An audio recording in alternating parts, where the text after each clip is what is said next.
Perfecto, ya estamos entonces grabando nuestra charla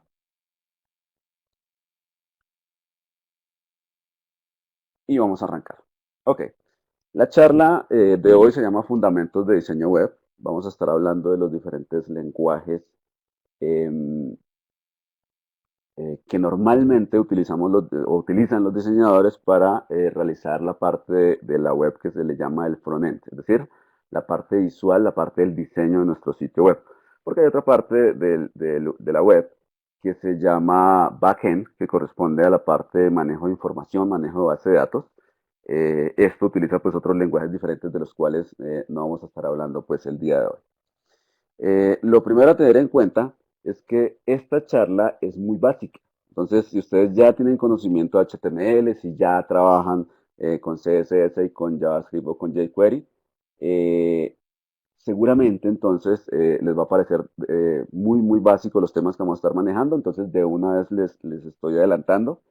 Si ya conocen de la aplicación, seguramente entonces, pues esta no es una charla pues como muy orientada a ustedes, ¿ok? Esta es una charla para las personas que apenas quieren ingresar pues en el mundo web, apenas desean aprender o están interesadas pues en aprender a hacer diseños web. Bien, mi nombre es Marlon Ceballos, yo soy Adobe Community Professional, soy también instructor certificado por Adobe y soy instructor certificado en las aplicaciones que ustedes ven en la parte inferior. De hecho, eh, las primeras aplicaciones en las que me certifiqué son las aplicaciones de medios impresos, Photoshop, Illustrator, InDesign, Acrobat, etcétera. Y posteriormente me certifiqué pues en aplicaciones para multimedia y para web. Y actualmente me dedico solamente en la parte que corresponde a multimedia, web y a libros digitales o publicaciones digitales. Entonces, aunque estoy certificado en aplicaciones como Photoshop y como Illustrator, normalmente no dicto capacitación pues en estas aplicaciones. Em, Nosotros trabajamos pues en Expert. Expert es una empresa de capacitación que trabaja con instructores certificados y normalmente dictamos pues capacitación a empresas y capacitación de forma online para algunos cursos pues que nosotros programamos. Entonces, para empezar, entendamos qué es un sitio web. Básicamente un sitio web es una colección de archivos que normalmente están agrupados pues dentro de una serie de carpetas. No necesariamente esos archivos tienen que estar organizados dentro de esas carpetas, sino que es una forma pues más clara como de organización. Esto es igual que si nosotros vemos el escritorio de diferentes diseñadores, algunos tendrán los archivos dispersos en el escritorio, otros tendrán archivos guardados dentro de unas carpetas de forma más ordenada. Entonces, de la misma manera, cuando vamos a crear un sitio web, deberíamos tener una estructura lógica y lo suficientemente ordenada en nuestros archivos, porque esto mejora mucho el proceso de la realización de nuestro sitio web y de gestión de estos archivos. Ahora, lo importantísimo de los archivos que hacen parte de un sitio web es que se relacionan mediante los hiperlinks. Los hiperlinks es la base de la web como tal. Los archivos se comunican entre ellos, o usted puede navegar entre ellos de forma no lineal, básicamente o gracias a estos hiperlinks o a estos vínculos. Nosotros, dentro de esa colección de archivos, estos archivos son de diferentes tipos.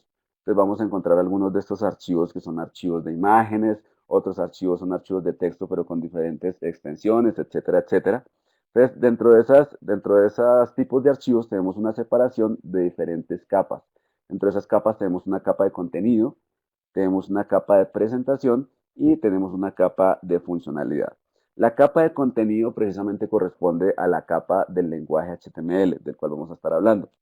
La capa de presentación corresponde al lenguaje de CSS y la capa de funcionalidad corresponde al lenguaje de JavaScript o a frameworks o a librerías como jQuery. Ahora, existen muchos otros lenguajes para web. Aquí estamos hablando de los lenguajes mínimos que debería de conocer un diseñador si quiere aprender o si quiere empezar a realizar sitios web. Eh, Nuevamente, necesitaría conocer entonces el HTML para estructurar el contenido, el CSS para darle la presentación a ese contenido y el JavaScript o manipular alguna librería para darle funcionalidad a ese sitio web. Entonces, lo primero que necesitaríamos si vamos a empezar a diseñar sitio web o a desarrollar sitios web es un editor de código. Un editor de código es el software con el cual nosotros vamos a escribir el código que necesitamos para desarrollar nuestro sitio web. Y existen muchos editores de código. En teoría, nosotros podríamos trabajar con cualquier editor de texto, es decir, podríamos abrir, por ejemplo, el WordPad y escribir nuestro código directamente en el WordPad. Lo importante es que no se guarde información de estilos dentro de ese texto o ese código que estamos guardando. Sin embargo, en la práctica nosotros necesitamos algo que se llaman editores de código. Los editores de código son bastante similares a los editores de texto. La diferencia es que los editores de código traen unas herramientas que facilitan la escritura de ese código. Entonces colorean el código de manera que usted pueda identificar, por ejemplo, las variables, las funciones, etcétera. Puede identificar si usted cometió un error. Hacen en algunos casos autocompletado de código. Tiene otra función que se llama hint, donde aparecen, usted escribe las primeras letras, por ejemplo, el nombre de una función y aparece toda la función. Entonces usted no necesita que escribirla, etcétera, etcétera. Entonces, esto, digamos, es muy ventajoso trabajar con editores de código. De hecho, hay editores de código que son gratuitos y hay otros que son de pago. Uno se pregunta, ¿por qué hay editores de pago si existen algunos que son gratuitos? Es muy sencillo. Los editores de pago, por supuesto, tienen funciones mucho más avanzadas que van a agilizar el proceso de la escritura de ese código y van a ayudarle, por ejemplo, a encontrar errores, a ayudarle a escribir mucho más rápido, etcétera, etcétera. Las funcionalidades que pueden traer los editores de código de pago pues son muchísimas. Dentro de los editores de código hay una gran variedad. Lo que les voy a mostrar aquí son unos pocos ejemplos, pero por ejemplo hay un editor de código que se llama Notepad. Este es un editor de código gratuito que solamente existe para Windows. Hay otro editor que se llama BB Edit. Este es un editor de código solamente para Mac, y este es un editor de pago. Está el editor de código Xcode. Hay otro editor de código que se llama Brackets. Los dos son muy similares, de hecho.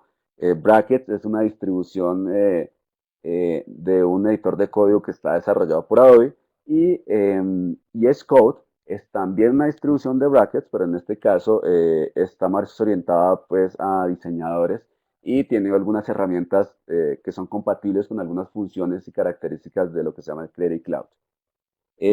Luego tenemos también Dreamweaver, que es un editor de código muy, muy conocido. Y finalmente tenemos, bueno, y Dreamweaver, por supuesto, es un editor de pago, ¿no? Y tenemos también Sublime Text, que es un editor también de pago. Usted lo puede descargar, puede utilizarlo de forma gratuita, pero si usted va a trabajar con este editor, entonces ya debería comprar la licencia. Es importantísimo tener en cuenta también eso. Dentro de todos estos editores que ustedes tienen aquí, seguramente ustedes habrán escuchado mucho, a menos que sean desarrolladores, porque los desarrolladores normalmente trabajan con cierto tipo de editor de código. Por ejemplo, a los desarrolladores les gusta mucho trabajar con Sublime. Pero si ustedes no son desarrolladores, seguramente habrán escuchado utilizar Dreamweaver. Dreamweaver es un editor que actualmente es muy completo, es muy bueno. eh, Aunque la mayoría de los usuarios de Dreamweaver son diseñadores y de hecho es una herramienta que está orientada a diseñadores, sigue siendo un editor de código. Muchas veces a Dreamweaver lo confunden con una herramienta gráfica porque tiene una vista de diseño y tiene una vista de código. La vista de diseño no quiere decir que usted va a crear los elementos de forma visual. La vista de diseño simplemente es una previsualización de lo que nosotros estamos haciendo dentro de la vista de código. Pero igual que en cualquiera de los editores que les estoy mostrando acá, el código hay que escribirlo de forma manual. Ahora, la buena ventaja es que estos lenguajes de los cuales vamos a estar hablando son muy sencillos de aprender. No es nada del otro mundo. Es decir, ustedes no tienen que ser ingenieros de sistemas ni tienen que ser desarrolladores para aprender a utilizar HTML, para aprender a utilizar CSS y para aprender a utilizar JavaScript. Es muy sencillo de aprender estos lenguajes. Hay muchos desarrolladores que no hablan muy bien de la herramienta Dreamweaver. Escucho mucho que dicen que la herramienta genera código basura. Eso no es cierto. Esto es una deficiencia que tenían todas las herramientas que generaban código de forma automática, pero hace 10 años. Actualmente el código HTML, el código CSS es tan estructurado que el código que se genera es totalmente limpio. Entonces eso no tiene absolutamente ningún problema. Al final usted puede trabajar con cualquiera de los editores. Al final simplemente estas son unas herramientas. Lo importante es que usted conozca el código, lo importante es que usted sepa la sintaxis, cómo se escribe y cómo se estructura este código. Después de que usted conozca esa sintaxis, da lo mismo que usted trabaje en un o en otro editor. Por supuesto, hay diferencias entre ellos. Por ejemplo, en el caso de Sublime hay ciertas eh, funciones o tareas que se automatizan en la escritura del código. Y esa es su fortaleza, de hecho, automatizar muchísimo esa escritura de código. Mientras que en el caso de Dreamweaver hay muchas funciones que corresponden más a compatibilidad con otras aplicaciones. Por ejemplo, desde Dreamweaver usted puede importar automáticamente un archivo con extensión PSD, un archivo de Photoshop, y él automáticamente les va a hacer la optimización de la imagen y usted siempre va a tener el enlace con ese archivo original de Photoshop. Y así cada uno de los editores tiene fortalezas y tiene debilidades y están orientados para subgrupos específicos de esas personas que van a escribir código. Entonces, por ejemplo, el caso de Sublime es muy apetecido por personas que les gusta escribir el código desde cero, que tienen un editor que es totalmente liviano, que no tiene muchas herramientas gráficas. En el caso de Dreamweaver es un poco al contrario, es el típico usuario que además de escribir el código también hace uso de herramientas gráficas. Entonces, nuevamente, aquí el tema, cualquiera de las herramientas es lo suficientemente buena para que ustedes escriban ese código de forma manual y creen su sitio web. Simplemente ustedes van a utilizar la herramienta con la cual se sientan más identificados o con la cual trabajen de forma mucho más cómoda. Entonces, empecemos a hablar del primer lenguaje. El primer lenguaje que se requiere para crear un sitio web se llama HTML. ¿Qué es HTML? Es un lenguaje de marcado. Esa es la forma más sencilla de escribirlo. Esto es lo que significa esa sigla HTML, Hypertext Markup Language, o lenguaje de marcado hipertexto. Es un lenguaje que está basado en otro lenguaje más viejo que se llama SGML. De hecho, hasta la versión 4 HTML, HTML seguía basado en este tipo de lenguaje, pero actualmente en la versión 5 ya se desligó. Y importante tener en cuenta esto, HTML no es un lenguaje de programación. Como les estaba diciendo anteriormente, es un lenguaje de marcado. Cuando estamos trabajando en un lenguaje de programación, generalmente utilizamos rutinas de procesos donde estamos incluyendo también cierta lógica para describir y para estructurar esos procesos. Aquí no estamos desarrollando esas rutinas con lógica, lo que estamos haciendo es generar unas etiquetas que están marcando el contenido de nuestro sitio web. Ya les explico un poco más de eso. Y una ventaja muy grande de HTML es que es supremamente sencillo de aprender. O sea, con un par de horas que usted mire las diferentes etiquetas, es más que suficiente para que usted empiece a trabajar con HTML. Por supuesto, en la práctica el lenguaje es mucho más amplio y si usted quiere ser muy bueno, digamos, estructurando sitios web, pues va a necesitar un conocimiento más allá de simplemente de esas etiquetas básicas.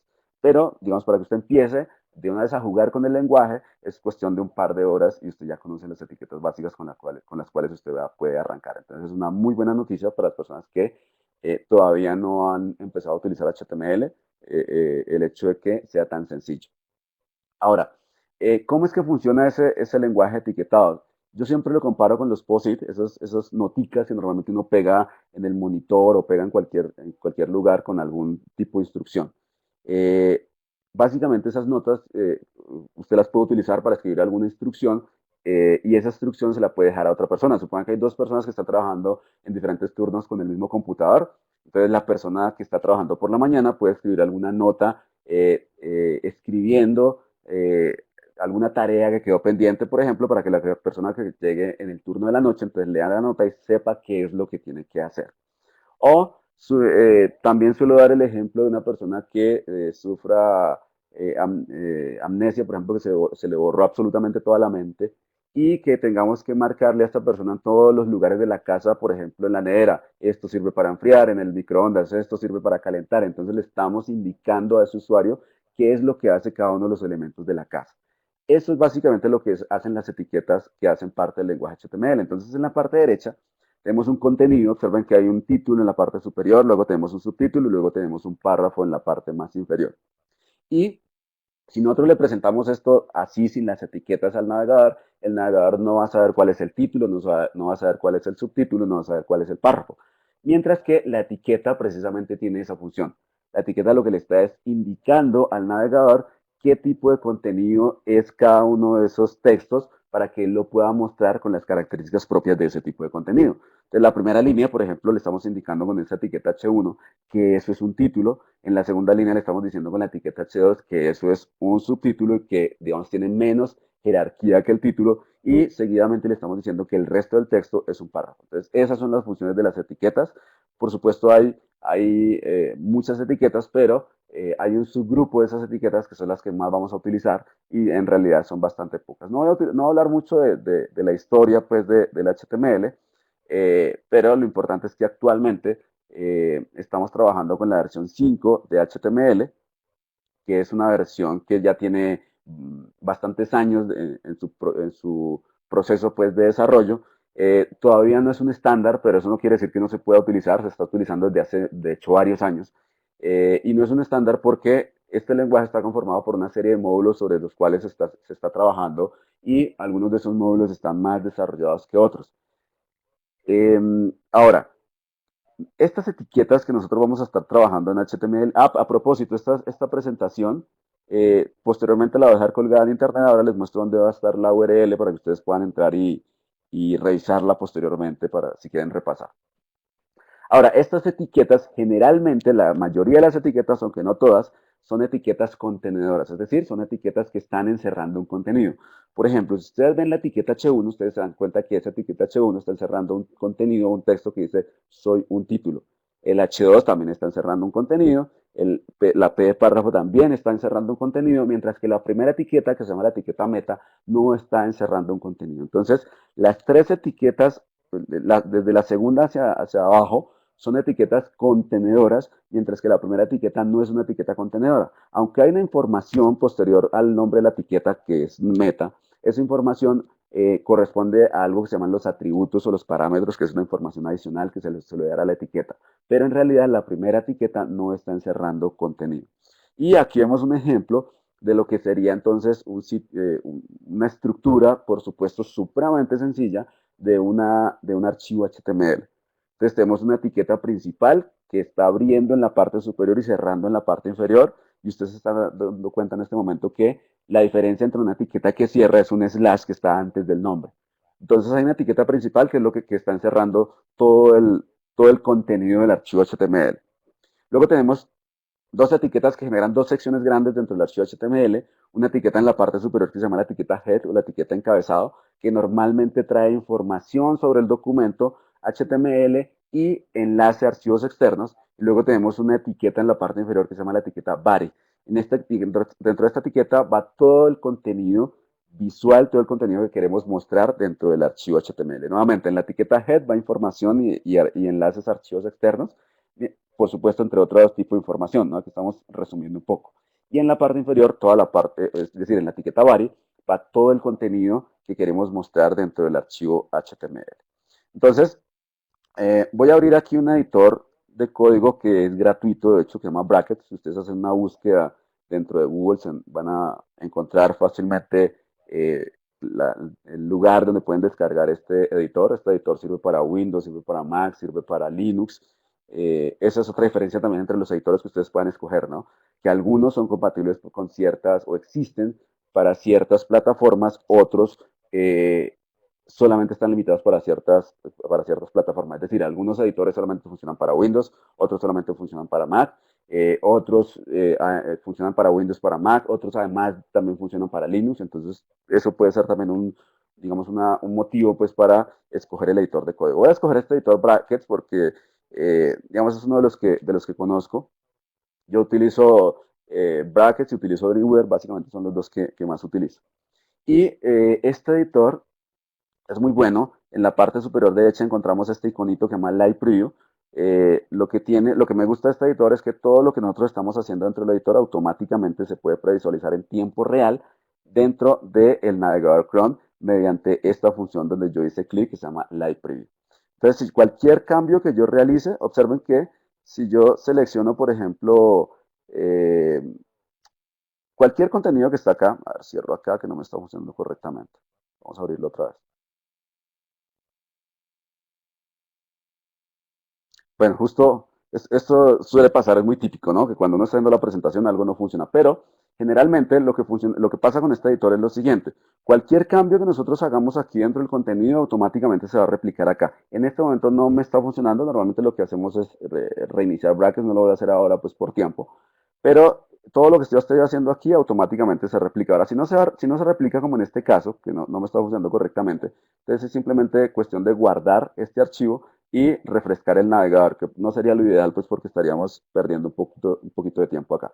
Pero entonces, este es un editor con el cual podemos trabajar cómodamente HTML, CSS, JavaScript, jQuery y muchos otros lenguajes adicionalmente. En la parte izquierda tenemos entonces un archivo HTML, tenemos también un archivo CSS que hace parte pues, de este sitio web. Entonces voy a trabajar con una carpeta que se llama la carpeta inicio. Normalmente, cuando estamos creando un sitio web, es importante tener en cuenta esto, A diferencia de cuando hacemos archivos, por ejemplo, no sé, un archivo de InDesign, un archivo de Photoshop, tenemos un solo archivo, un archivo único PSD, un archivo único IND, etcétera. Aquí en realidad normalmente vamos a tener es una colección de archivos tal como les decía anteriormente. Y la forma como organizamos estos archivos depende mucho pues del usuario. Entonces yo normalmente aquí creo una carpeta que se llama Assets. Dentro de esta carpeta Assets básicamente yo lo que hago es guardar los archivos fuentes, es decir, si voy a optimizar imágenes desde un archivo de Illustrator, aquí guardo el archivo de Illustrator. Si voy a optimizar imágenes desde un archivo de PSD, aquí guardo el archivo PSD. Posteriormente voy a crear una carpeta CSS donde van los archivos CSS, los cuales vamos a estar hablando más tarde. Y posteriormente voy a crear una carpeta JS que corresponde a los archivos de JavaScript o de jQuery. Esa es básicamente la forma con la cual yo trabajo, que no quiere decir pues que sea la única forma de trabajar o la única forma de organizar. Estos nombres de estas carpetas pueden ser cualquiera. Hay ciertas recomendaciones, claro, para los nombres, para archivos para web. Entonces deben ser lo más cortos posibles, no pueden tener espacios, no pueden empezar por números, etcétera, etcétera. Pero sencillamente yo lo que hago es nombrarlos en minúscula con nombres lo suficientemente cortos pero descriptivos. Y lo que hacemos acá es abrir una carpeta, es decir, indicarle al editor cuál es la carpeta donde está el sitio web con el cual nosotros vamos a trabajar. Entonces voy a decirle que voy a abrir esta carpeta, no voy a guardar los cambios, la carpeta se llama la carpeta de inicio, le digo abrir y aquí ya tenemos entonces nuestra carpeta de trabajo. ¿Por qué una carpeta de trabajo? Sencillo, porque resulta que el editor tiene que tener en cuenta los enlaces que hay entre esos diferentes archivos. Entonces, por eso tiene que conocer de antemano cuál es la carpeta con la cual vamos a trabajar. Y voy a crear un nuevo archivo. Resulta que estos archivos, cuando nosotros los creamos, automáticamente aquí está el archivo sin título, pero inicialmente no le hemos indicado si eso es un archivo HTML, si eso es un archivo CSS, si eso es un archivo JavaScript. ¿Por qué? Porque en esencia todos esos archivos son archivos de texto normalitos. Por eso usted lo puede crear con cualquier editor, no solamente editor de código, sino que usted podría escribirlo con cualquier editor de texto. Por ejemplo, yo podría aquí ir en el Mac y trabajar con este editor TextEdit, crear mi página HTML acá, normalito. Yo podría venir acá y entonces empezar a escribir las etiquetas. Lo que sucede es que no voy a tener ningún tipo de ayudas de las que sí me dan los editores de código, ¿ok? Pero yo podría trabajar con este editor de texto. Lo que no puedo hacer es crear ese código mediante texto enriquecido. Entonces miren que una cosa, aquí estoy trabajando con este editor de código que se llama TextEdit, que es el del Mac, y acá tengo texto plano y aquí tengo texto enriquecido. ¿Qué es texto enriquecido? Que yo aquí puedo cambiarle el tipo de fuente, puedo darle características como que esto sea itálico, alinear, etcétera, lo que normalmente tiene un editor de texto. Pero esto sí me va a generar inconvenientes porque aquí estamos agregando información a este texto, mientras que aquí no estamos agregando información de formato a este texto. Entonces, cuando agrego información de formato, como en este caso que tengo en la derecha, sí esos archivos HTML no se van a interpretar correctamente porque hay una información adicional de presentación que va a generar inconveniente en el navegador. De todas maneras, no voy a trabajar pues con el TextEdit, sino que por supuesto voy a trabajar aquí con brackets. Y vamos a guardar de una vez este archivo, control S o comando S, voy a llamarle index, y en el momento, aquí lo importante es la extensión, porque la extensión no cambia nada respecto al archivo, pero sí le está indicando a brackets cuál es el tipo de archivo que voy a generar y las ayudas, entonces que me va a mostrar brackets corresponden a ayudas pues de ese tipo de archivo, en este caso HTML. Entonces tal como vimos, aquí vamos, miren que ahí me apareció por ejemplo la ayuda, el hint, entonces aquí tenemos la etiqueta, automáticamente me cerró la etiqueta HTML. Yo normalmente hago un proceso de tabulado para identificar claramente dónde abren y cierran las etiquetas. Y aquí entonces vamos a abrir la etiqueta head o la etiqueta encabezado. Y aquí vamos a abrir entonces la etiqueta body. Y automáticamente la está cerrando también. Entonces recuerden, esto que tenemos acá es información dentro del head, va a ir información del archivo. De hecho, aquí por ejemplo podemos colocar el título del documento o el título del archivo. Este es el título. Que esto es importantísimo para cuando se hacen búsquedas dentro de Google, por ejemplo, entonces esta información aparece. También aparece una descripción de la página que también deberíamos incluirla, etcétera, etcétera. Y aquí vendría, este es el contenido. Listo, voy a guardar. Eh, Vamos entonces a hacer clic para mostrar el live preview que en realidad no está funcionando correctamente, pero bueno, igual lo voy a ir guardando acá y voy refrescando. Aquí básicamente es porque el problema que tengo acá es porque ya tenía abierto Chrome antes de arrancar brackets. Es básicamente eso. Si cierro Chrome y vuelvo y lo abro, entonces ya es probable. Es más, cerrémoslo totalmente. Cerremos también esta parte. Voy a cerrar brackets y vamos a abrirlo otra vez para ver si me funciona correctamente. Esta función pues de live preview.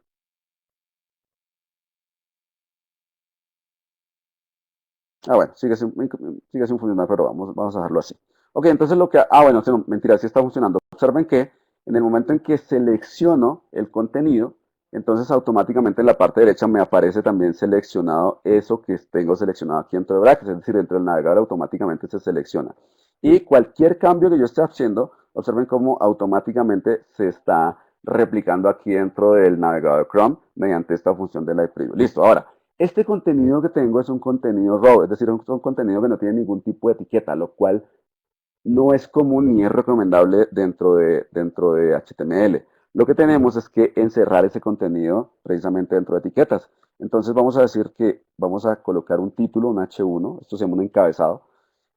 Observen que las etiquetas, cuando yo genero una etiqueta, la etiqueta por defecto no tiene alto. Es una etiqueta que ni siquiera se puede ver. Si en la parte derecha no vamos a identificar absolutamente nada, observen, aunque la etiqueta ya existe. Pero en el momento que yo genero una etiqueta, genero el contenido de esa etiqueta, observen que aquí vemos entonces el contenido y la etiqueta, que es esta caja azul que está rebordeando pues ese contenido. Vamos a escribir entonces aquí un subtítulo. Este es un subtítulo. Vamos a escribir aquí un párrafo.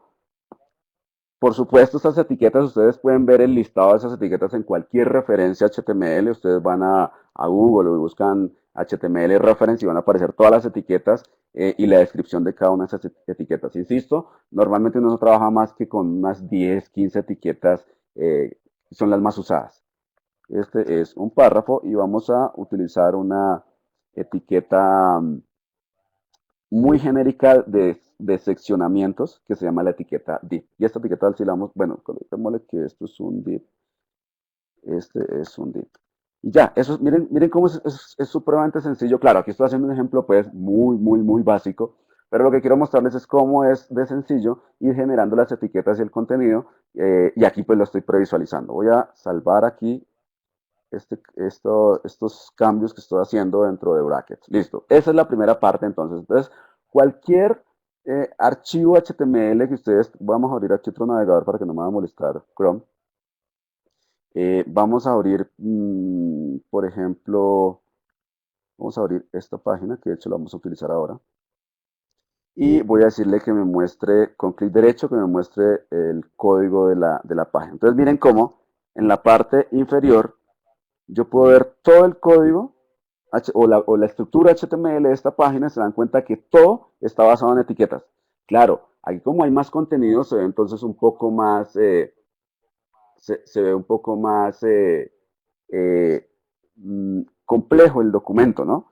Pero en realidad, si nosotros nos acercamos y vemos con calma, se dan cuenta que todos son etiquetas. Aquí tenemos un párrafo, aquí tenemos otro párrafo, aquí tenemos entonces el footer, aquí tenemos una etiqueta de link, que son otras etiquetas pues que en este momento no las estoy mostrando, pero entonces en esencia la estructura de HTML simplemente es contenido que está etiquetado. Eso es todo lo que nosotros tenemos entonces aquí dentro de este archivo o dentro de cualquier archivo HTML que ustedes vayan que quieran visualizar o que quieran generar. Ok, hablemos un poco entonces del segundo lenguaje. El segundo lenguaje corresponde al lenguaje CSS. Antes de continuar, me confirman por favor en la sala si me están escuchando correctamente, si no han tenido ningún tipo de inconveniente. El audio está bien. Perfecto, ok. Entonces hablemos del segundo lenguaje, que es el lenguaje CSS. La característica de este lenguaje, que se llama de hecho lenguaje de hojas de estilo en cascada, ese término de cascada suena como raro cuando uno está aprendiendo CSS, es básicamente una descripción de cómo funciona el lenguaje. Eh, Ahora no lo voy a explicar, pero es básicamente eso, que la aplicación de esos estilos tiene un orden. Y estas hojas de estilo básicamente lo que hacen es describir la presentación del lenguaje de marcado, como HTML, como XHTML, CSV, entre otros lenguajes de marcado. Básicamente, ¿qué quiere decir eso? Que cuando ya tenemos la estructura del HTML, es una estructura básica, es una estructura que carece de un diseño personalizado. Si volvemos acá a lo que estábamos previsualizando dentro del navegador, observen que esto sí tiene una presentación en el sentido de que el título está más grande que el subtítulo, el párrafo también está más pequeño y el título y el subtítulo están bold, mientras que el párrafo no está en bold. Entonces, estas son características de presentación. El tamaño también está más grande, el tamaño del H1, el del H2 es más pequeño, pero son unas características muy básicas de presentación. Nosotros, por supuesto, quisiéramos, por ejemplo, que este texto estuviera centrado, que tuviera otro tipo de letra, que fuera otro color, que el div o esta caja que hicimos aquí en la parte inferior estuviera, por ejemplo, a la izquierda, estuviera a la derecha, que tuviese un color diferente, una sombra, un drop shadow, lo que fuera. Entonces, todo eso son características de presentación. Y esas características de presentación son las que se dan mediante el lenguaje CSS, en este caso, pues, en particular. Entonces, aquí vamos a pensar por un momento que eh, que esta modelo que tenemos aquí en la parte izquierda corresponde a la estructura HTML. Y el vestido que tiene la modelo es la capa de CSS o la capa de presentación. Entonces pasa lo siguiente, ustedes se habrán dado cuenta que muchas veces cuando nosotros, depende de cómo nosotros somos vestidos, podemos parecer otras personas totalmente diferentes. Es decir, una persona si está en, no sé, en pantaloneta, con tenis y camiseta, ser supremamente diferente si esa misma persona está con un traje, no sé, un traje gala, por ejemplo. Entonces, esa función de ese traje es la función que tiene el CSS también. Depende de las características CSS que usted le aplique a un archivo HTML. Ese archivo HTML puede cambiar drásticamente su presentación y puede incluso llegar a aparecer otro sitio web totalmente diferente. Entonces, en la parte derecha tenemos la misma estructura perdón, la misma estructura HTML, pero en este caso tendríamos diferentes capas de presentación. Eso es también lo que nosotros tendríamos entonces con el CSS. Entonces aquí estamos viendo el código HTML de una página web. Ahí ustedes se dan cuenta que todo está basado en etiquetas tal como les estaba indicando anteriormente. En la parte superior tenemos una etiqueta section, que es una etiqueta que se parte ya de HTML5. Tenemos una etiqueta header y así sucesivamente más hacia abajo ustedes van a ver un H3, etiquetas de párrafo, todos son etiquetas. Todos son etiquetas y es el mismo concepto del cual hablábamos anteriormente. Una etiqueta que abría, otra que cerraba y todo esto encierra un contenido. Esta, es el mismo archivo HTML, pero ya interpretado por el navegador. Entonces tenemos en la parte superior una serie, unos títulos, tenemos unos párrafos, tenemos unos vínculos, ya, eso es todo lo que nosotros tenemos aquí dentro de ese archivo HTML. Bastante sencillo. Y a ese archivo HTML ya interpretado por el navegador, si le agregamos la capa de presentación, entonces observen lo que nosotros tenemos. Esto es el mismo archivo que les estaba mostrando hace rato, pero aquí ya le estamos agregando, entonces, como les decía, esa capa de presentación. Eh, Les voy a mostrar entonces de hecho aquí ya lo tenía abierto, esta página se llama CSS Garden y es una página bien interesante porque, de hecho la URL es así, cssgarden.com, porque en la parte derecha ustedes van a encontrar este listado de diseños. Entonces miren que se trata de lo siguiente, este es el mismo archivo HTML, pero acá, si hacemos clic en cualquiera de estos diseños, lo que estamos haciendo es cambiar la capa de presentación, o sea, es como si la modelo que le estaba mostrando hace rato se cambiara de estilo. Entonces parece otro archivo totalmente diferente, pero es el mismo HTML, simplemente le estamos cambiando esa capa de presentación, le estamos dando otra presentación totalmente diferente. Entonces aquí podemos ver claramente la potencia que tiene CSS, que también es un lenguaje bastante sencillo, respecto a lo que puede lograr, al cambio visual que puede lograr sobre el archivo HTML. Nuevamente, se trata del mismo archivo HTML. La diferencia aquí radica simplemente en la capa de presentación que se le está aplicando a ese archivo HTML. Y este archivo, si nosotros le quitáramos la capa de presentación, voy a deshabilitar aquí los estilos. Estoy trabajando sobre Safari. Y miren que queda un archivo tal como les estaba mostrando anteriormente. Un archivo muy plano, es decir, las características de presentación con las cuales quedan son muy básicas, muy sencillas. Volvamos acá entonces la presentación. Listo, entonces ya sabemos qué es lo que hace el CSS y normalmente el CSS está, o todas esas características CSS están agrupadas en un archivo externo con extensión .css y ese archivo externo se le aplica o se enlaza con todos los archivos HTML que hagan parte del sitio web. Entonces un sitio web puede estar generado o puede estar compuesto por 10 archivos HTML, por 20 archivos HTML, por 100, por 1000 archivos HTML, es un sitio muy grande. Y digamos, en teoría, con un solo archivo CSS yo controlaría toda la presentación de todo el sitio. De manera que si en algún momento queremos cambiar todos los, por ejemplo, el color de todos los títulos de mi sitio web, simplemente cambiamos la característica de presentación dentro del archivo CSS y automáticamente el cambio se refleja en todos los archivos HTML. Esto también permite entonces hacer algo como lo que estoy mostrando en este caso, que con el mismo archivo HTML nosotros creemos una presentación diferente para escritorio, una presentación diferente para tablet y una presentación diferente para un dispositivo smartphone o mobile. Entonces, simplemente lo que sucede es que dependiendo del usuario con qué dispositivo ingrese, automáticamente el archivo HTML se da cuenta qué tipo de dispositivo es y le aplica entonces una capa de presentación diferente para que se vea correctamente en los diferentes dispositivos. La sintaxis para trabajar con CSS sigue siendo muy sencilla, por supuesto, es diferente, es un poquito más compleja que la simple generación de una etiqueta, pero aún así es bastante sencillo. Entonces tenemos en la parte izquierda algo que se llama un selector, que es lo que está marcado como rosado, y en la parte derecha lo que se llama la declaración. Y la declaración también es algo muy sencillo, porque en la declaración nosotros tenemos es una propiedad y un valor. La propiedad y el valor están separados por dos puntos y tenemos dos pares de propiedades y valores. Entonces, cada que defina una propiedad y un valor, para separarlo de la siguiente propiedad y el siguiente valor, va a un punto y coma. Entonces, esto es como si dijéramos, o ahí estamos diciendo, vamos a aplicarle al párrafo, porque en la parte izquierda el P, que es el selector, es el P de la etiqueta párrafo, le estamos diciendo, a los párrafos, aplíquele la fuente Arial y aplíquele el color rojo a esos párrafos. Entonces, si ustedes nunca han trabajado con HTML y con CSS, puede parecer bastante confuso en este momento, pero en realidad es muy sencilla esta sintaxis y ustedes con un par de ejercicios ya se van a habituar y van a escribirlo de forma muy natural. Y tenemos algo llamado el modelo de caja dentro de CSS, que es muy importante tenerlo en cuenta. Y es que ahorita no voy a explicarlo muy a fondo, pero básicamente lo que tenemos que tener en cuenta es que todos los elementos HTML son una caja. Un párrafo es una caja, un título es una caja, un vínculo es una caja, una imagen es una caja. Y esas cajas tienen características como lo que está mostrándose ahí.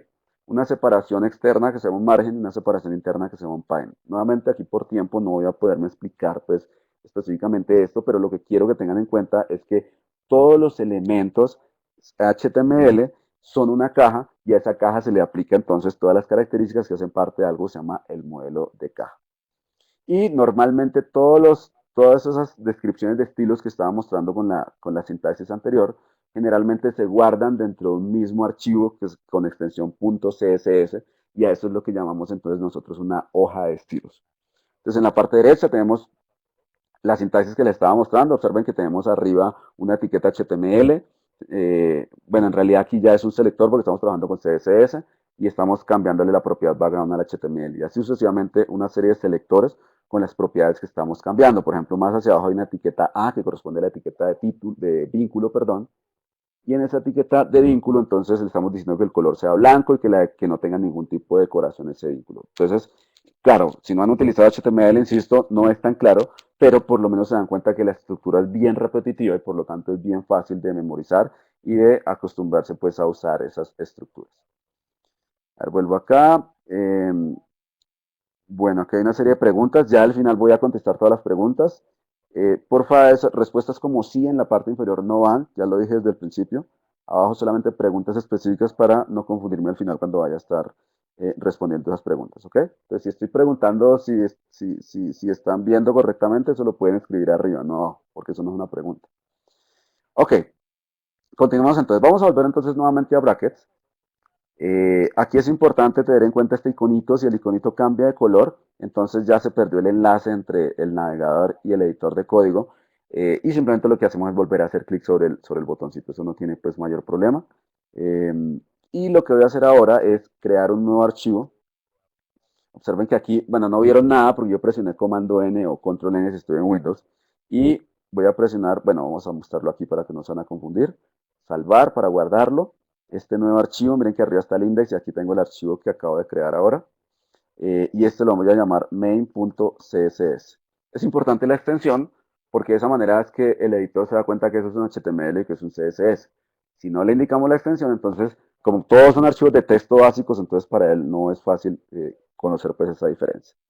Entonces, hay diferentes tipos de selectores, pero aquí voy a hacerlo pues de la forma más sencilla posible. Entonces voy a colocar un H1, abro, cierro llaves. Esa es la estructura básica pues de una regla CSS. Y ahora lo que vamos a hacer es el par que corresponde a la propiedad y al valor de lo que quiero modificar. Aquí por facilidad, entonces voy a trabajar solamente con la propiedad color, dos puntos, y vamos a decirle que todos los H1 que correspondan a títulos, entonces van a ser rojos. Eso es lo que le voy a decir. Listo. Guardo esto, guardo el archivo CSS, guardo los cambios y vuelvo a la... No hay ningún cambio acá. Y no hay ningún cambio porque estos dos archivos están totalmente independientes, no están relacionados aunque estén dentro. De hecho, cometí un error porque en realidad este archivo, vamos a decirle salvar como, este archivo debería quedar guardado es por orden dentro de la carpeta CSS. Vamos a guardarlo aquí y y este CSS entonces lo voy a borrar. Listo, entonces ya tenemos un archivo main.css, pero que está dentro de esta carpeta. Funcionaría por fuera, es simplemente un tema de orden, ¿ok? Bien, entonces aquí tenemos el CSS, perdón, ¿dónde está? Aquí. Aquí tenemos el CSS y aquí tenemos el archivo HTML. ¿Qué necesitamos? Enlazar entonces ese archivo CSS con este archivo HTML. Y eso entonces lo hacemos dentro del encabezado, dentro del head. Recuerden que en el head va la información del HTML y van los enlaces a archivos externos. El enlace a un archivo CSS es muy sencillo. Lo vamos a hacer mediante una etiqueta que se llama la etiqueta link. Vamos a decirle que el tipo de documento que vamos a enlazar acá es un archivo CSS y vamos a decirle, esto no es totalmente obligatorio en HTML5, la sintaxis es mucho más sencilla, pero aquí la voy a hacer completa. Vamos a decirle que esto es una hoja de estilos. Esto, recuerden, no, realmente la etiqueta se utiliza mucho más fácil en HTML5. Y para indicar la ruta, entonces vamos a utilizar el atributo href. Vamos a decirle que vamos a buscar dentro de la carpeta CSS un archivo que se llama main.css. Eso es todo lo que vamos a hacer. Y miren que en el momento en el cual hemos enlazado este archivo CSS, de hecho vamos a quitarle este tag por, por, eh, para que sea más sencillo y no se van a confundir. Nuevamente, entonces tenemos la etiqueta link. Aquí le estamos diciendo que la relación de ese archivo CSS con este HTML es una hoja de estilos. Y aquí estamos dándole la ruta del archivo CSS. Y como ya lo enlazamos, automáticamente entonces ya se ve el cambio aquí dentro de mi archivo CSS. Entonces vamos a volver al CSS. Y aquí en el CSS vamos a cambiarle la presentación, por ejemplo, al H2. Y vamos a decirle al H2 que el color del H2 sea, por ejemplo, bueno, quedó con un color horrible, pero entonces vamos a hacerlo así, un color lila.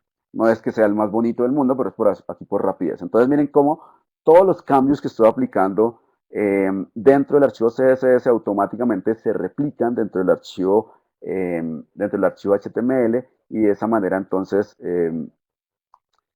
podemos ver los cambios pues, de esa capa de presentación que estamos generando. Y recuerden que teníamos también entonces una etiqueta div. Eh, a esa etiqueta div, entonces vamos a decirle, vamos a definirle un ancho. El ancho que sea, por ejemplo, 300 píxeles. Y vamos a decirle que el alto va a ser también de 300 píxeles. Entonces miren cómo aquí ya se está viendo el elemento. En realidad solamente estamos definiendo el tamaño. Miren que la caja no se ve. Entonces para que se vea vamos a darle un color de background. Vamos a darle aquí un background color y que ese color sea un color gris. Listo, ahí tenemos entonces la caja. Miren cómo simplemente con las diferentes propiedades y valores de propiedades que le estoy asignando aquí dentro del CSS, voy cambiando entonces la presentación de ese archivo HTML que nosotros teníamos pues anteriormente. Y miren cómo lo podemos hacer pues de una forma bastante sencilla. Bien, voy a guardar dentro de brackets, voy a guardar los cambios y vuelvo aquí entonces a la presentación. A ver, creo que me están viendo correctamente, ¿verdad? No hay ningún problema hasta ahora. Ok, volvamos entonces a la presentación. Ok, el tercer lenguaje que correspondería ya al mínimo para completar esos tres lenguajes que vamos a necesitar para crear un sitio web, corresponde al lenguaje de JavaScript. JavaScript es el lenguaje con el cual nosotros vamos a definir comportamientos o interactividad dentro, o sea que es un lenguaje ya para agregar funcionalidad dentro de mi sitio web. Entonces, esto ya completa como la triada, como el grupo de estos tres lenguajes mínimos, porque recuerden, hay muchos más lenguajes que nosotros eh, necesitamos aprender de acuerdo a las necesidades que se vayan presentando mientras vamos desarrollando nuestro sitio web. Pero en el tema de diseño, en el tema del frontend, esto debería ser lo mínimo. HTML para la estructura, CSS para la presentación y JavaScript para la parte de funcionalidad o de efectos. ¿Qué características? Esto es un lenguaje script. Un lenguaje script es un lenguaje mucho más sencillo que un lenguaje de programación. Tiene ciertas limitantes que son definidas de forma intencional por temas de seguridad. Entonces, el lenguaje, como ya es un lenguaje script, es un lenguaje que puede tener la capacidad, por ejemplo, de acceder a sus archivos locales. Entonces, para evitar ese tipo digamos, de problemas de seguridad, de que, por ejemplo, si usted abre su navegador y el navegador dentro de la página que usted está visualizando, exista un script malicioso que vaya y borre sus archivos. Entonces, para evitar este tipo de cosas, entonces hay ciertos límites que tiene el lenguaje JavaScript, que nuevamente son límites que se han hecho intencionalmente para evitar ese tipo de problemas. Y normalmente el lenguaje JavaScript funciona dentro de un marco, dentro de una aplicación. Entonces, por ejemplo, en el caso de la web, el lenguaje JavaScript funciona dentro del navegador. Digamos que de forma independiente normalmente no es posible ejecutar un código de JavaScript. Sin embargo, actualmente hay una serie de avances sobre el lenguaje que permiten ciertas cosas que antes no se podían, pero normalmente el lenguaje de JavaScript se ejecuta dentro de un marco específico que corresponde a una aplicación. O sea, está limitado, su espacio de funcionamiento está limitado por la aplicación donde se ejecuta. Y funciona del lado del cliente, es decir, se ejecuta directamente dentro del navegador cuando estamos hablando pues específicamente de JavaScript ejecutándose pues para web. Porque aunque JavaScript es un lenguaje que originalmente fue desarrollado pensando solamente en el navegador, pensando solamente en la web, en la actualidad es un lenguaje que ha madurado mucho y ya tiene otros usos diferentes de solamente lo que nosotros estábamos acostumbrados a trabajarlo, a verlo funcionar para web o dentro del navegador. Ahora, ¿dónde escribimos el código de JavaScript? Entonces, igual que el CSS, no lo hablé dentro del CSS, pero igual que el CSS se puede escribir JavaScript de forma inline. ¿Qué es de forma inline? Que el CSS y el JavaScript se pueden escribir dentro del mismo archivo HTML. Pero esto no es muy recomendado por temas de administración de ese código o edición de ese código. Entonces, lo ideal, así como hicimos como el CSS, es que el JavaScript también se ejecute de forma independiente, se enlace de forma independiente con el archivo HTML. Esta es la sintaxis con la cual nosotros vamos a enlazar nuestro archivo. En la parte superior tenemos cómo lo ejecutaríamos. Y acá pues en la parte inferior también tenemos lo mismo, la forma como lo enlazaríamos. Ahora, el lenguaje JavaScript es un lenguaje relativamente, es bastante potente de hecho, es bastante potente, pero tiene un problema. El problema de JavaScript es que no es tan estandarizado como como nosotros. Aquí hay un problema en la sintaxis. Después del src no es un dos puntos, sino un igual. ¿Okay? Porque eso es un atributo. Entonces hay un error que de hecho, permítanme lo corrijo de una vez.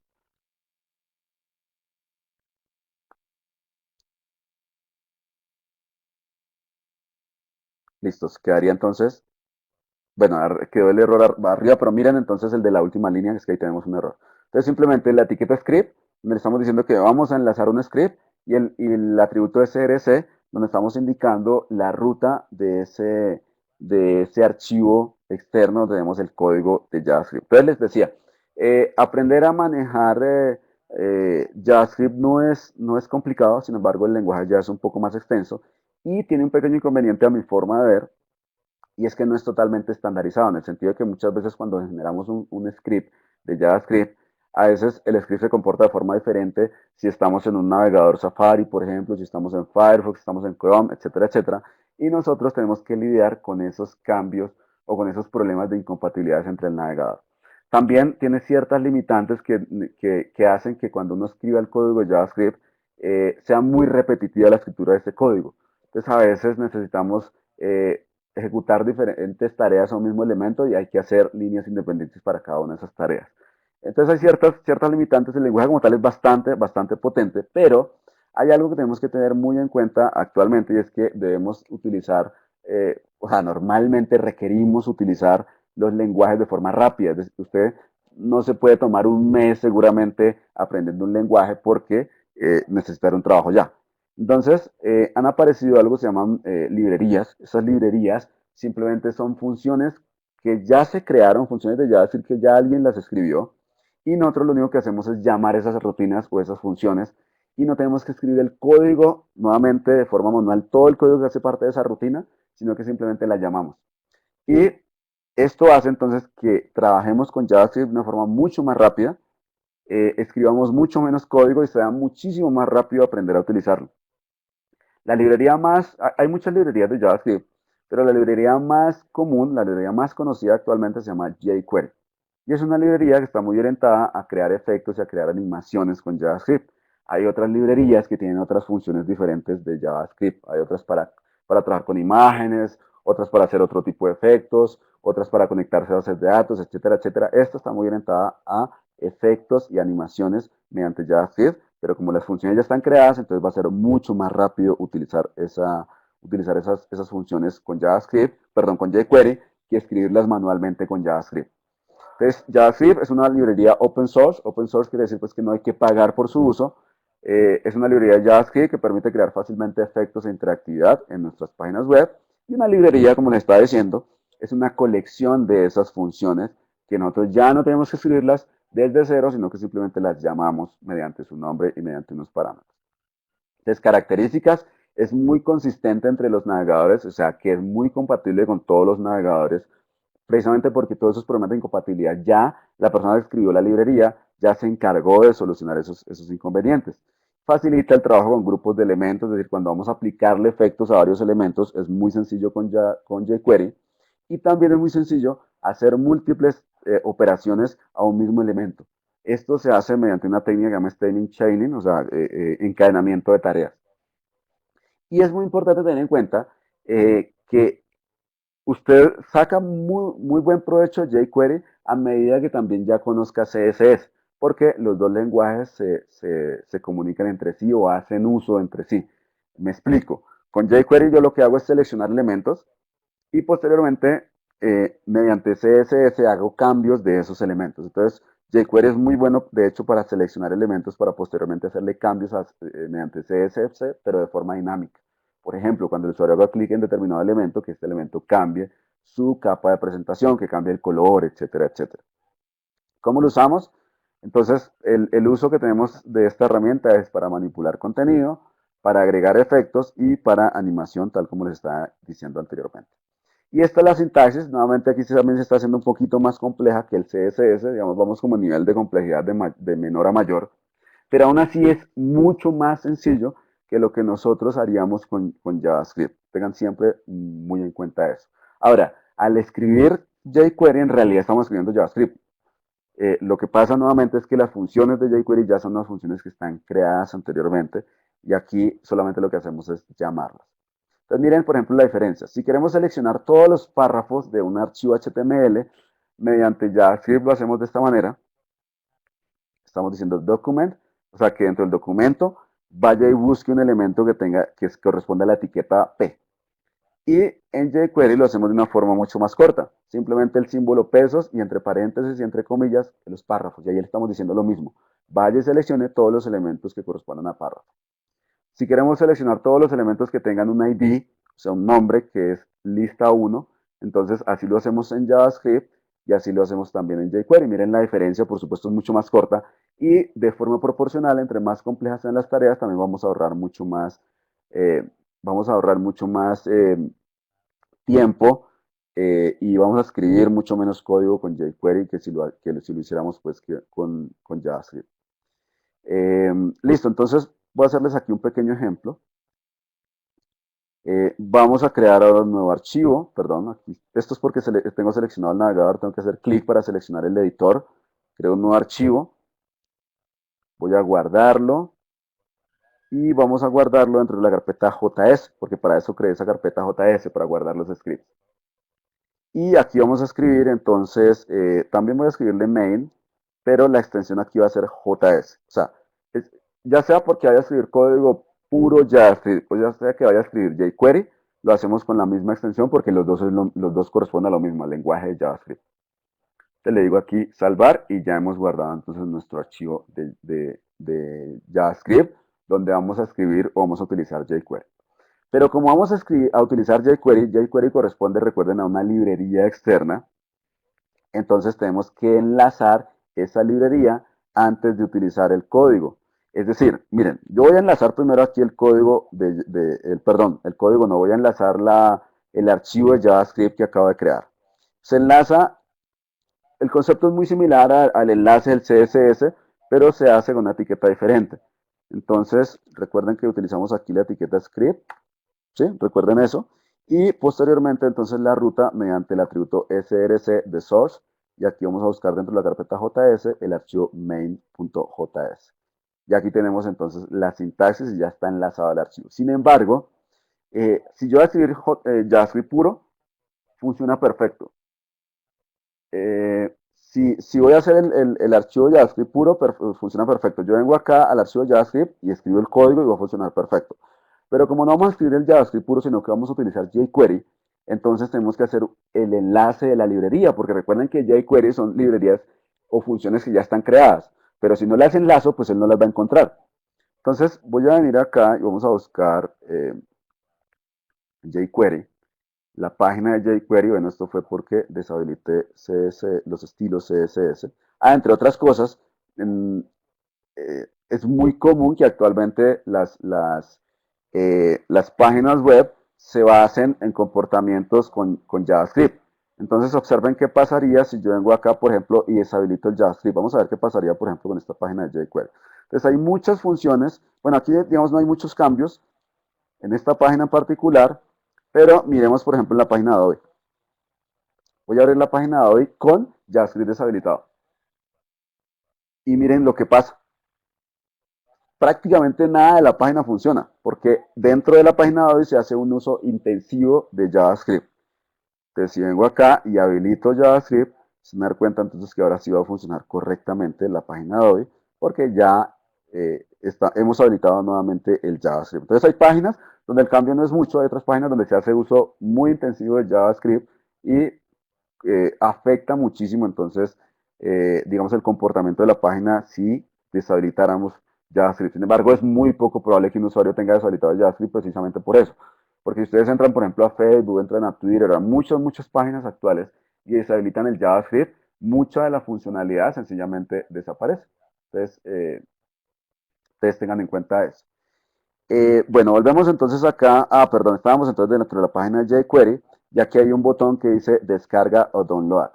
Y dentro de esta descarga, entonces, bueno, estas páginas son muy buenas que uno las revise porque acá tenemos también la documentación. Entonces acá están todas las funciones que hacen parte de la librería y está describiendo qué es lo que hace cada una de esas funciones. Nuevamente, estas funciones ya están creadas. Si no estuviéramos utilizando jQuery, yo no podría llamarla simplemente así, como por ejemplo add, sino que tendríamos que escribir toda la estructura para agregar, entonces, o para generar la tarea que me está ejecutando esa función. Ok, entonces vengo aquí dentro de Download, dentro de Download, entonces, por ejemplo, aquí, si yo hago clic sobre este botón, entonces descargo el archivo JS que corresponde a la librería de jQuery. En este caso no se descargó, sino que se abrió. Esto suele pasar muchísimo con los archivos que son soportados por el navegador. Y acá están todas las funciones o todas las tareas que hacen parte de la librería. No es muy fácil de entender porque el archivo está minificado, se han removido todos los espacios. Entonces aquí lo que hacemos es decirle salvar como, porque como no guardó, sino que abrió, y guardaríamos la librería. Y miren que aquí la extensión es .min, bueno, aquí tiene WebArchive, pero cuando lo descarguemos en realidad esto va a quedar con un archivo JS, tal como se está mostrando en esta pestaña de JavaScript. O si no queremos descargarlo, también podemos hacer lo siguiente. Si no queremos descargarlo, entonces lo que hacemos es que venimos acá y copiamos la ruta, copiamos el link y enlazamos directamente ese link dentro del HTML. Entonces aquí, antes de enlazar el archivo que nosotros creamos, vamos a enlazar entonces esa librería de jQuery y se enlaza igual que cualquier script. src, y aquí tenemos entonces la ruta. A ver, script, sí, ahí ya quedó. Script. Listo. Entonces, nuevamente, tenemos en la parte superior el enlace al archivo CSS, tenemos luego el enlace al archivo jQuery y finalmente tenemos entonces el enlace al archivo externo que nosotros creamos. Ahora, si tuviésemos, de hecho aquí tengo el archivo descargado, entonces yo puedo venir acá, coger este archivo de jQuery, pegarlo acá dentro del JS. ¿Qué pasa? ¿Qué pasa o cuál sería la probable desventaja si nosotros lo enlazamos de forma externa, como en este caso? Que si por algún motivo el servidor de jQuery, es muy poco probable, pero si por algún motivo el servidor de jQuery se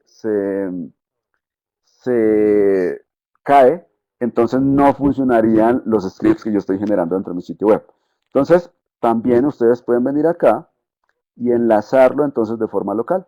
Entonces vamos a enlazar dentro del JS, vamos a enlazar el jQuery y esta vez sí lo estamos enlazando, pero lo estamos enlazando ya de forma manual. Listo, entonces ya tenemos el enlace. No, de hecho podemos hacerlo de las dos maneras, enlazarlo de forma externa y también podemos enlazarlo de forma local. No es necesario, pero podríamos entonces tener ese tipo de redundancia. Voy a dejarlo así para que sea un poco más sencillo, para que no se vea tan complejo y no se vayan a confundir. Listo. Rel, SRC, voy a revisar antes de que no vaya a haber ningún error. Listo, ahí está. En algunos casos no es totalmente necesario, pero nosotros podemos hacer lo siguiente, podemos identificarle que este archivo sea de tipo JavaScript. En este caso no lo voy a hacer, pero hay una serie de atributos que probablemente también podríamos necesitar acá en algún momento. Listo, ya tenemos entonces enlazado esto. Eh, recordemos entonces la sintaxis. Voy aquí a la presentación y voy a mostrarles aquí rápidamente para que se den cuenta qué es lo que voy a hacer. Es precisamente lo que estaba mostrando anteriormente. Entonces, miren, esa es la sintaxis que nosotros vamos a estar utilizando ahora. Pesos document para seleccionar el documento, punto función read.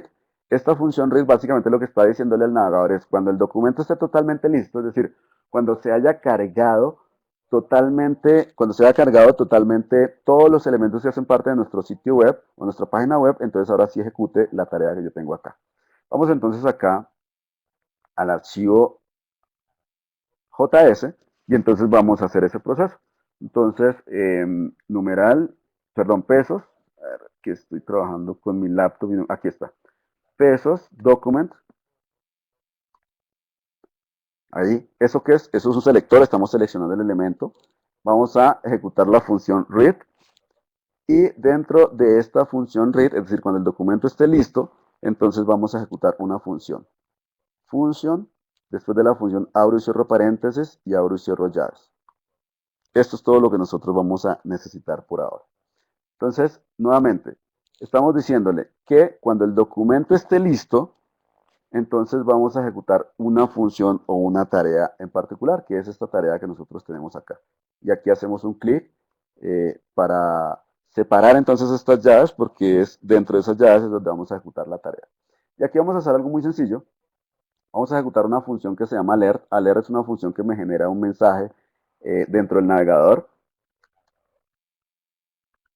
Listo, ahí ya tenemos entonces nuestro mensaje. Voy a guardar y observen que automáticamente entonces cuando se carga el archivo me sale entonces este mensaje. Mire que nuevamente, como les estaba diciendo anteriormente, la complejidad se aumenta un poquito respecto al HTML y al CSS. Por supuesto, esto no es algo que usted mire la primera vez y solamente con mirarlo ya pueda replicarlo, pero tampoco es tan complejo como parece. En realidad, con unas 2 o 3 ejercicios que usted haga, esta estructura usted ya se la aprende de memoria. Son estructuras que son muy repetitivas, entonces va a ser muy fácil que usted pueda replicar esa tarea. Ahora, miren que las veces que yo recargue la página, voy a hacer clic aquí en recargar, entonces cada que se cargue la página y que el documento esté listo, es decir, que se carguen todos los elementos, entonces se ve el mensaje que yo le indiqué. Hagamos algo no tan básico para no decepcionarlos totalmente. Entonces voy a borrar esa tarea que está dentro de esa función y dentro de esa función entonces voy a crear algo un poco más interactivo, es decir, el mismo mensaje inicialmente, pero quiero hacerlo cuando hagamos clic sobre un elemento que se llama el div. Ya saben qué es el div. El div es este elemento o este cuadro. Entonces vamos a ejecutarle una función que se llama la función on. Y dentro de esta función, ¿cómo sé qué es lo que escribo dentro de la función on? ¿Cómo sé en qué momento utilizar la función on? Muy sencillo. Van y miran la documentación de jQuery y él les va a explicar ahí para qué sirve on y qué es lo que vamos a hacer. O mucho mejor, toman el curso de Expert que vamos a dictar, el curso de diseño web, donde vamos a explicar, por supuestamente son 6 horas de jQuery, donde vamos a explicar exactamente cómo funciona. Entonces, dentro de on vamos a escribir algo que se llama un evento. Es decir, a lo que quiero que reaccione este elemento div y quiero que reaccione al evento click. Cuando hagan clic sobre ese elemento, entonces se va a ejecutar una función. Nuevamente es el llamado a otra función, la estructura se repite nuevamente, miren cómo es de repetitivo esto. Y lo que voy a ejecutar, vamos a colocarle aquí el mismo alert para que sea sencillo por ahora de entender. Hizo clic y guardamos. Entonces, lo que espero es que cuando nosotros hagamos clic sobre este, bueno, por ejemplo, aquí cometí un error de escritura, no es alert, sino con este, por eso es importantísimo estas ayudas. Entonces, lo que espero es que cuando hagamos clic sobre este elemento, automáticamente, eh, como está indicando aquí el documento, entonces me muestra este mensaje. Aquí no me está funcionando, entonces permítanme, yo reviso claramente. A ver, seleccioné el elemento pesos div, estoy ejecutando entonces un clic, función,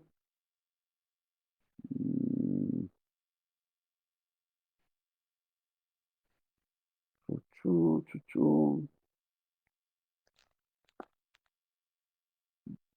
bueno, chuchu, bueno, no hay ningún error. Ah, ok, no hay ley prohibitivo.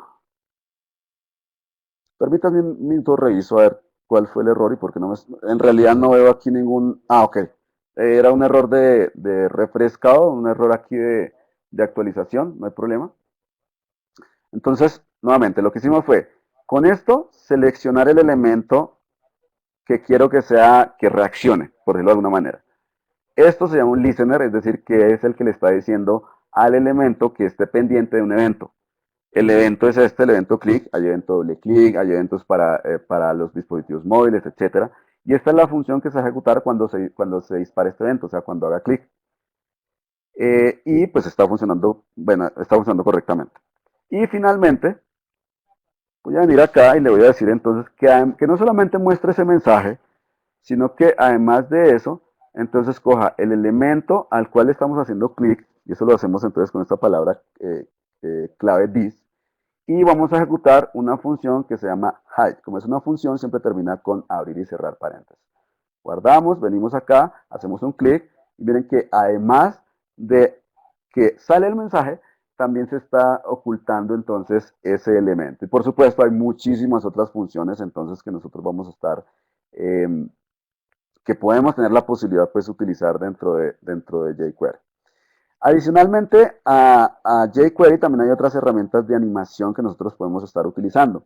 Entonces, dentro de esas herramientas de animación nosotros también podemos animar mediante CSS, que es algo interesante porque podemos en algún momento prescindir un poco del uso de jQuery si necesitáramos. También podemos, por ejemplo, animar mediante una herramienta gráfica hoy muy buena que se llama S-Animate, que es una herramienta de hecho que también hace uso de jQuery. Lo que pasa es que como es una herramienta gráfica, entonces es como Flash, que si bien nosotros podemos hacer animaciones de Flash desde cero, solamente con código de ActionScript, utilizando la herramienta pues se facilitan muchas cosas. Entonces usted si combina el uso de las herramientas gráficas de Flash con el uso de ActionScript, pues logra cosas muy interesantes que luego puede insertar dentro de un archivo HTML. El problema con Flash y con ActionScript es que actualmente no tiene soporte dentro del navegador, entonces los dispositivos móviles no pueden ver contenido Flash en este momento. Entonces, en este caso, digamos, la evolución o el cambio lógico es utilizar esta aplicación que se llama S-Animate, que tiene un concepto muy similar a Flash, herramientas gráficas y combinación de código, pero el código es un código que es bastante sencillo porque es un código jQuery. Es una herramienta que más me encanta por la facilidad con la cual se pueden generar animaciones que son HTML5 y que se pueden ver en cualquier navegador. Y a propósito hace como el mes pasado dictamos un curso básico y un curso avanzado de S-Animate. El curso básico es muy orientado a las herramientas gráficas, el curso avanzado es un curso prácticamente de jQuery aplicado a S-Animate. Pueden comprar la grabación de los cursos si ustedes desean. Cada curso tiene un costo de $60 y el avanzado tiene una duración creo que de 7 horas, que fue un curso bastante interesante. Y finalmente, aquí también tengo un error. Perdón por los errores de... Ah, no, perdón. No, está bien. Eh, Vamos a hablar finalmente, entonces, de algo que llaman los frameworks. Los frameworks son básicamente unas formas con las cuales nosotros podemos trabajar o diseñar sitios web de una forma mucho más rápida. Cuando ya conocemos HTML, cuando ya conocemos CSS y cuando ya conocemos jQuery o JavaScript, se van a dar cuenta entonces que muchas veces el proceso de crear un sitio web se vuelve un proceso repetitivo. Por siempre hacemos lo mismo, siempre estructuramos con HTML, siempre aplicamos CSS, siempre ejecutamos scripts y muchas veces los scripts son los mismos. Entonces, en ese caso, como hay muchas tareas que son muy repetitivas, entonces ahí es donde entra a aplicar el uso de los frameworks. Entonces, un framework, básicamente, un framework web, porque hay otros frameworks diferentes al uso de diseño web, es un paquete conformado por archivos que tiene un código ya estructurado, un código básico. Y ese código es el que sirve como base para que uno cuando vaya a crear un sitio web no lo cree desde cero, sino que arranque con esos archivos que ya están estructurados y simplemente lo que haga es los cambios correspondientes o los cambios que se requiere para personalizar su sitio web. Entonces, el objetivo de utilizar los frameworks es que ya exista una estructura común, pues, como les decía, para que ustedes no tengan que arrancar desde cero, sino que reusen el código, por lo menos en la forma básica, y simplemente lo que hagan es reutilizarlo. Y hay muchísimos frameworks, unos orientados a ciertas tareas, otros orientados a otras, pero es simplemente cuestión de conocerlos y mirar cuál aplica más a lo que nosotros necesitamos. Hay uno, por ejemplo, muy utilizado de Twitter que se llama Bootstrap. Actualmente está en la versión 3 y es muy conocido actualmente. Hay otro que se llama Foundation, que es muy similar, de hecho, a Bootstrap también, Foundation Framework. Y hay otro que se llama Gumby Framework. Adicional a estos tres hay muchísimos. Solamente les quiero dejar ahí digamos, la idea pues, de que existe esta forma de no tener que trabajar desde cero, en el caso que ustedes empiecen a desarrollar sitios web y quieran agilizar pues, ese proceso. Entonces, he visto muchos trabajos, por ejemplo, con Bootstrap muy buenos. Como siempre, también tiene sus desventajas. Entonces, en algunos casos, si un sitio es muy sencillo y usted utiliza Bootstrap, probablemente quede más pesado de lo que normalmente quedaría si usted lo hace desde cero. Pero facilita, insisto, muchísimo, facilita y agiliza muchísimo el proceso de la creación de un sitio web. Bueno, miremos entonces aquí las preguntas. Bueno, hay hartas preguntas, hay bastantes preguntas y hay bastante gente, hay 78 personas actualmente, buen público. Bien, ahí en el chat, por favor me confirman cómo les pareció la charla. ¿Les gustó, no les gustó? Mejor Marlon que se dedique a otra cosa.